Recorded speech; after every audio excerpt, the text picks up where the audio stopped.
Assalamu alaikum wa rahmatullahi wa barakatuh. My name is Muhammad Isaya. We were going to give a tutorial for the project that I have implemented as a practice and to deliver the mid project for the certification for the data science professional provided by Epsilon AI. Let's start first by the importing of the libraries that the required libraries for our analysis, and these libraries include pandas and numpy, matplotlib, seaborn, and other various modules from the scikit-learn, and in addition to we use the plotly for interactive visualization, PyCountry as a function to make ISO code for each country, and then we're going to see the function below.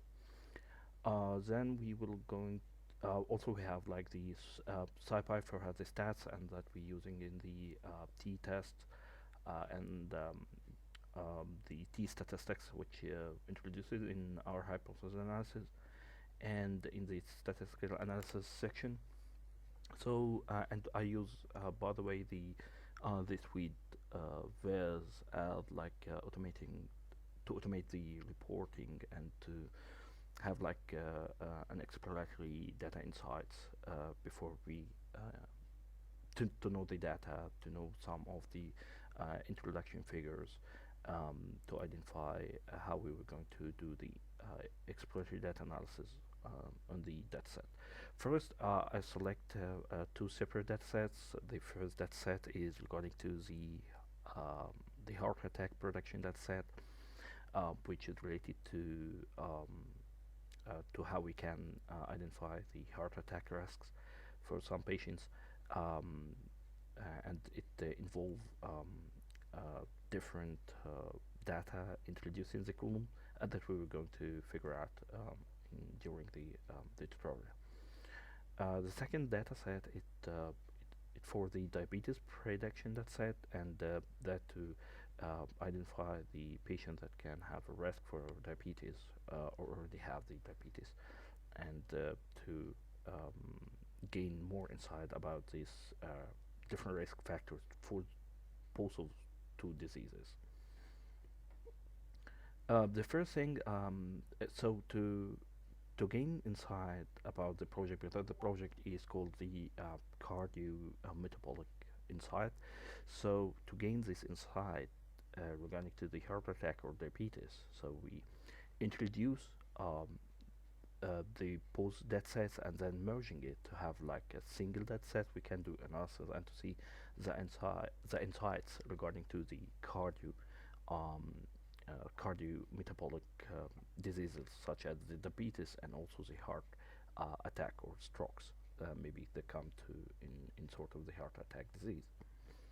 So the second thing we do is to read the datasets, which using the pandas.read CSV, and that we reading the CSV file extension, which the datasets as is included in the project, and then we do the merging step. So we merging on an inner join that can to from left side to have the two datasets in one table or one data frame, and we are merging and selecting the data based on the common column that in the two datasets, which is the age and gender, and also the age and sex, and also so that is regarding to the merging. So we're identifying the common columns from the two different datasets, and then we join it using inner join as to have one data frame, which include all the required data for us. Then we start to drop the redundant column. For example, we have the gender, so we don't need the sex, and also um, we drop then the age, which with a capital A, and um, um, we make the small a column is still to be existed in the data set. Um, um, then we identify the variable EF, which we're going to use it um, as our data frame in the further analysis. So the second step after the merging, by the way, we have a warning here.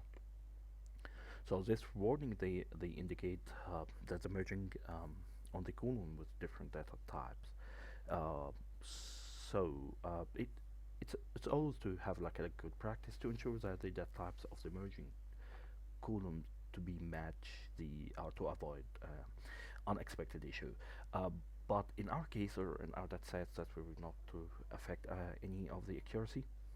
But for the best practice is to like to have like to see the data types, and if there is a different data types, you can do um, manipulation to have like a common that's data type um, before merging in the merged data sets. So um,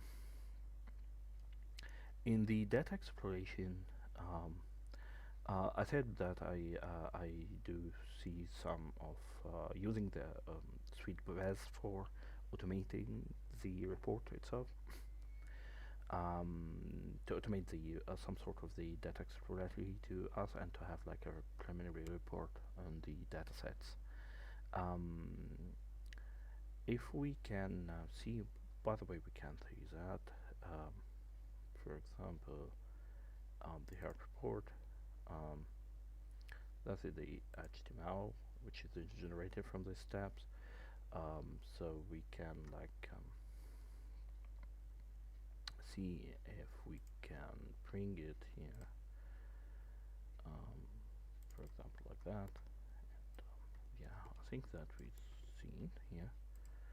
Um, as we see here, the report generated from SuiteVez package, and it gives like a good insight actually regarding to the data sets in each column, um, or the data series inside the data frame. You can see um, like preliminary uh, visualization of what is included in this, and also the types inside the column itself. So um, as we see here, so we have different uh, we have different columns that have the like age, sex, and cholesterol, the blood pressure, the heart rate, the diabetes index, and this is like categorical data. And we can see here some sort of good and concise information if we only like collect that, and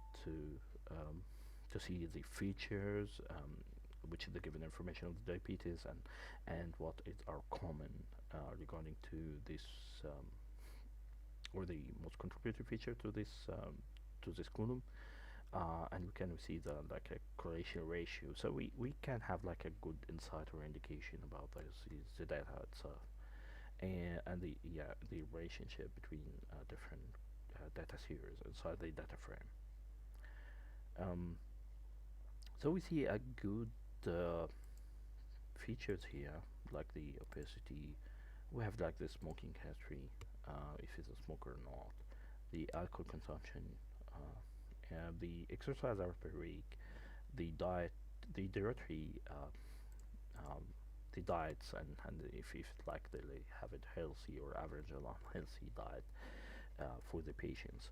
Uh, Even we have like a previous heart problem, that like historical conditions, medical conditions, the medications also which is used, if he use a medication or not, stress levels is sedentary hour per day. The sedentary hour per day is like to um, um, by the way, the exercise, the exercise hour per week and the sedentary hours per day, we can sort like we can get this data in real time if in in the further step to have like a machine learning model to predict the risk for the heart attack or diabetes, both in real time. I think this is in our consideration to to use it. We have like a smartwatch or something like that, so we can do real time gathering of data, and then we can put the prediction online to to give you like an alert of risk of something like that in your day-to-day activity. We have like body mass index, triglycerides, which is the indication to the cholesterols, and we have like sleep hours per day. We have a physical activity days per week, and yeah, we have the country, content, hemispheres, and this we were going to use it in the geographic analysis. So at the end we have like a label for the it's a categorical data and can be used a label for the heart attack risk. That is the beauty of SweetViz is that you have like a good insight on the data sets, and then we can have like a statistical analysis on some of the numerical data, and to know the types of data and the categories of data. So it's very good for like to like a start to have like a good general explorative insight about your data sets, and then you can move further in your EDA. So that was like regarding to the data exploration step, and we use the suite vars, and then we use the common um, the that additionally we use a function that can generate descriptive statistics for numerical columns in that set like describe, and that gives insight into like central tendency dispersion distribution of the data, and this is the what is the functionality of this method for the data frame. Um, uh, so after that we um, have like do the some sort of histogram visualization, and that's indicate regarding to the age distribution, and what is the ages, and what is the most contributed ages inside the data sets, and that is very indicative to the age of the patient that contributed in the study. Then we have like summary statistics regarding to the body mass index, because this is the indication for the opacity, and we will see in the further analysis that the opacity is like have a big role in such risks. Then we do like the second step in the pipeline of the data analysis. We do the data cleaning and the pre-processing.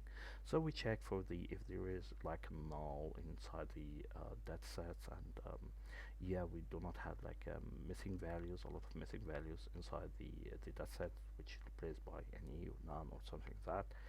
Um, so we have like a complete data sets that do not have like a missing value. If we have missing value, we can remove, but by the way, the removing um, of some of missing values that may be affecting the overall sample size of the inside the data set. Uh, we can replace. We can have like another strategies in how we can deal with the missing values. So we can replace the missing values with a mean or median calculated from the features from the data set itself, and we can use it as a replacement rather than removing. Um, then we start to remove the duplicates,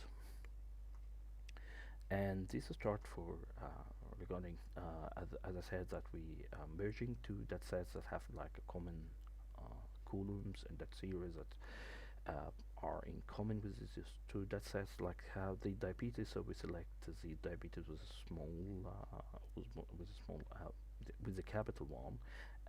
So we keep it and we discard the diabetes with a small one, because it is the same as like in the categorical data that yeah, it shows that if the patient needs diabetes or not. The age is the same, as a result that we keep the age with a small, and we discard the age with large, the capital sorry, capital letter A.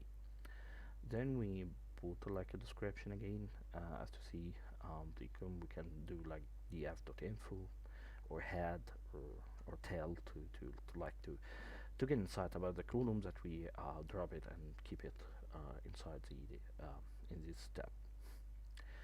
Then we put like a remover for the outliers. Actually, I began to play with regarding to the z scores and the distribution using the interquartile to identify the outliers. But yeah, the data set do not have like outliers that can be uh, taken out after this calculation. So we do not have this step. So we do not we don't have like a outliers that can affect the data. So we need to remove it. Then we go for the statistical analysis and data visualization. The first thing that in our considerations is to see the correlations between the features. So we do the whole correlation across the features, and yeah, we have like some insights on what is the most contributing correlations.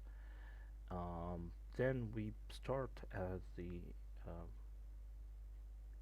explained in a detailed report regarding we put like questions to have to gain the insights and to gain answers for this question. For so we I start to like to answering this question using the data analysis step. So the first question was about regarding to the heart risk factors. So the most significant risk factors for the heart attack in decreasing order, and that for like from the in the like in ascending order.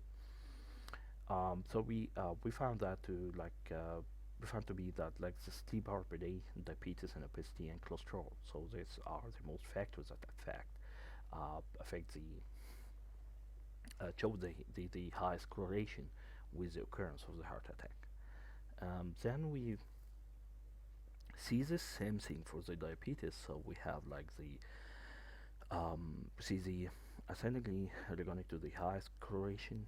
We see the of course the if the patient have like an heart an issue for the like a cardio disease or heart attack risk. It's higher, more high that maybe to be at risk of also for diabetes, because the contributing factor to have like a heart attack that can contribute in the diabetes disease, and we were going to see furthermore about that.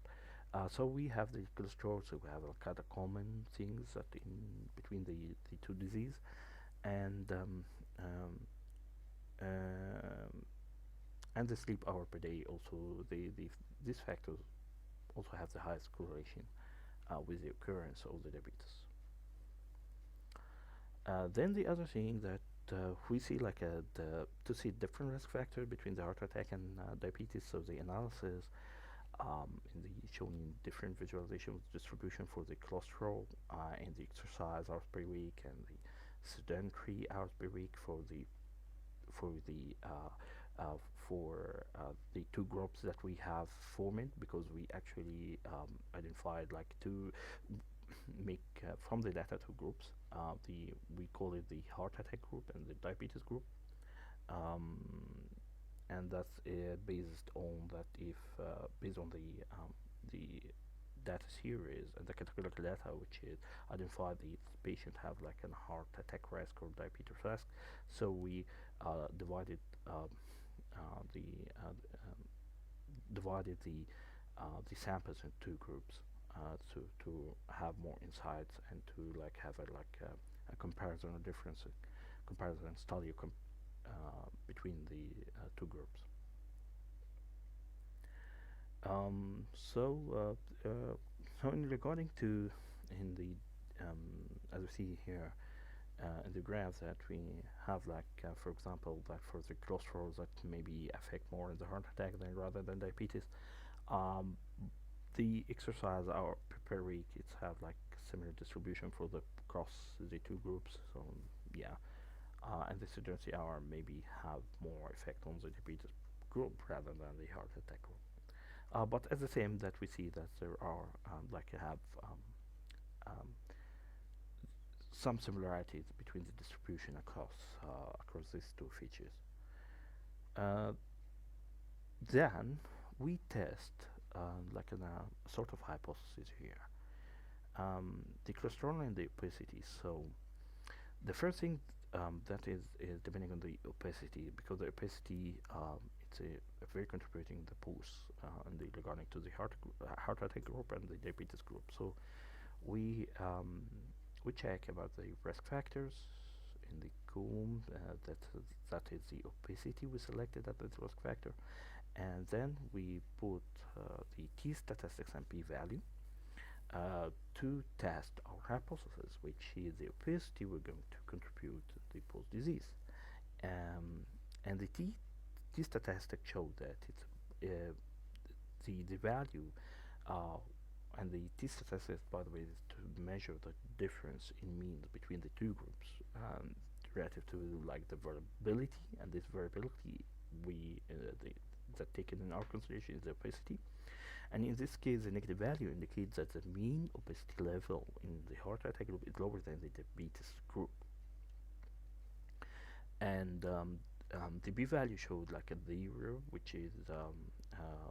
um, which indicates that given that the null hypothesis is true, which is the group diabetes will the obesity will going to affect them. So there is no difference between the two groups, and that's just extremely strong evidence against the null hypothesis. Therefore, we can conclude that there is a significant difference in the obesity level between the individuals in the heart attacks, and those with the diabetes. So, yeah, so the obesity can be like a feature for the diabetes group rather than the heart attack one. Mm, yeah, this is a pair plot that I use from Seaborn as to have like but it take a lot of time to execute, by the way, but because even that this was like an numeric column which is the age control opacity, that is to show the KDE, which is the kernel density estimations and the distributions, and also as a distribution figure, and the scatters for the two groups of the heart attack and the diabetes. But yeah, at the end, the correlation matrix is very good to have like a relationship between the obesity and the heart attack or diabetes. And the correlation analysis showed there's a significant positive relation between the obesity and the occurrence of the heart attacks and diabetes. And this shows us that the individuals with higher level of the obesity are more likely to experience heart attack or diabetes. And we see in these in the t-test that is obesity is tends to have like more risk factor on the diabetes disease more than the heart attack one. Then we test the prevalence, and to see the percentage of the heart attack prevalence and diabetes prevalence, and this the overall prevalence of the heart attacks in the that says was approximately 35% or 35.4% to be accurate, while the prevalence of the diabetes was higher at the approximately of 65.6%. Um, and this showed that the diabetes prevalence is more than the heart attack prevalence. Then we see the interaction between the risk factors, and there were significant interactions observed between the various risk factors for the heart attacks and diabetes. There's certain combination of the risk factors, such as the high level of the obesity and um, and uh, um, and the cholesterol were associated with high risk of developing post the condition concurrently. And this is a significant finding for us that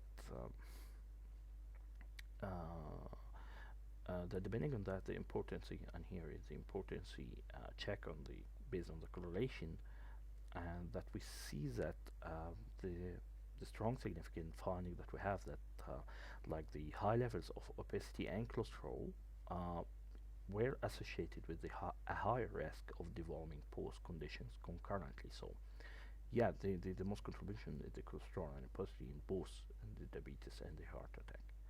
Then we showed like a geographical distribution of the heart attack and diabetes of these groups inside the data sets or data sets, and to show like can have a varying prevalence rates of the heart attacks and diabetes across different countries.